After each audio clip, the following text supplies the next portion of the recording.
parfois nga gis yenn image yi parfois da lay traumatiser tellement que doo xam sax loo bëgg wax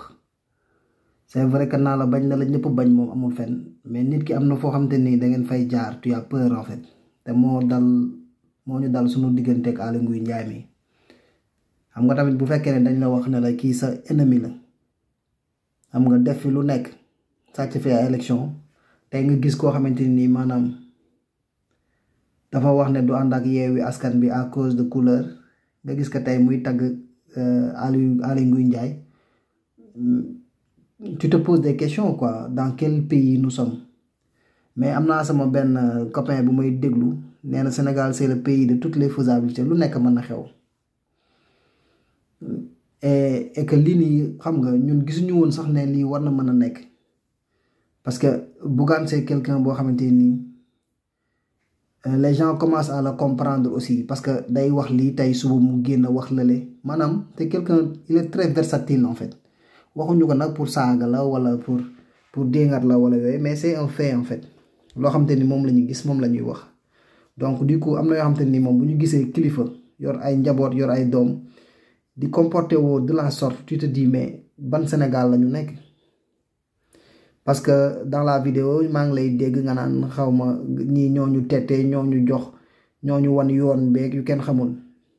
yow bu fekkee ne kii moo la tette moo la wan yoon bi ba tax nga bëgg a yor suñu réew yow boo ñëwee la même chose ngay def ndax kii defu fi gàtt lu baax ce gars-là c'était le plus détesté des Sénégalais parce que lu ko neex la doon def di jël affaire yoo xamante ni nii ay maanaam abus de pouvoir di ko def xam nga kenn du marche kenn du def li nga bëgg xam nga di topp suñu affaire du pétrole bi kan gis nga li si Thierno Alassane Sall la wax ci moom mi xam nga lu nekk mu signé ko ñu bradé parce que maanaam ay bës ay bouton lañ ay suiveur lañ seen di poste moo leen gënal lu nekk yow tey jii nga ne carrément kii moom moo la wan yoon bi non kon Bougane ñun am nañ droit ñu tiit ndax ñi la wan yoon biñ la wan baaxul te xam nga rek nit moom bu fekkee ne maanaam naan ku gis ndóobin ku ndóobin rey sa maam boo gisee lu ñuul daw man Bougane dama la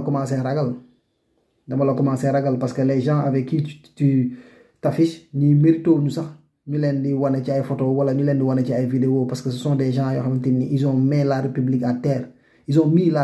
terre excusez-moi du terme xam nga am na yoo xamante ni mooy loolu ces gens-là ne méritent même pas ngay ànd ak ñoom ci ay débat wala affaire yooyu di bay wax si ñoom mais nag bon qui se s'assemble loolu bettuñu te ñun instant bi dañ nekk ci beneen level parce que jàpp nañ ne carrément yow da ngay divertir aussi tu fais beaucoup de divertissement parce que gis naa ne yow c'est que tu es quelqu'un boo xamante ni tu fais beaucoup de divertissement bu nit ñi waxee ni laay jaar nga ne nee ngay jaar c'est pas seulement pour dire que man ànduma ak gars yi wala affaire yooyu mais chaque fois tu veux créer une différence pour créer la différence tu ne crées pas la différence parce que tu es différent tu veux créer la différence pour te faire remarquer te nit ñi nag yeewu nañ ci loolu on n'en a rien à branler que nit ne man kat peut-être je suis différent damay jël sama yoon bu boobaa mën nañ ko comprendre parce que neexul ci xol mais yow tu veux être différent non seulement pour comment dire en fait animer la galerie pour ñuy wax ci yow wala affaire yooyu comme man ni ma koy defee benn instant nii peut-être je perds mon temps mais j'apporte aussi ma contribution à la société parce que ce genre gii nii da ngeen nekk nit ñoo xamante nii da ngeen yor seen alal di fay ay salaire peut-être di créer ay entreprise mais da ngeen di foowee askan bi mooy lan vous vous affichez avec des personnes yoo xamante ni nii comme ni ma ko waxee au début rek ils ont mis la République à terre yàq nañ lépp loo xamante ni nii ñun xale yi di war a ñëw waroon nañ ko sukkandiku sunu pétrole bi sunu gaz bi nga xam ne ñoom ñoo ko signé il est témoin xam nga yow nga ñëw taxaw fii naan kii moo la wan yoon bi bu fekkee ne yow kii moo la wan yoon bi Sénégalais yëpp war nañu tiit ci yow ñëpp war nañu tiit ci yow xam nga tamit ay waxi nag ni ma ko waxee woon ak ni ma ko déggee woon ak yooyu ñun gënoo leen ñu muus seulement que vous faites de la politique politicienne te gars yi weesu nañ loolu xam nga wax leen dëgg askan bi xam nga wax leen dëgg askan bi parce que gars yi loolu lañ gën a bëgg ngeen wax leen dëgg parce que dafa jot c'est pas parce que vous avez beaucoup d'argent que vous vous permettez tout xam nga fii Sénégal la quoi on se sait donc du coup sa affichage yi ngay affiché woog ay Aly Ngouille Ndiaye ak xam nga di def ay show si suuf ak on sait tout yow comme li gars yi doon wax rek yow topp nga waaw yow loo def suuf ba ngoon bettul kenn man nga dugg ci bërigo diwlin xaw ma diwtiir génn weex tal tal tal tal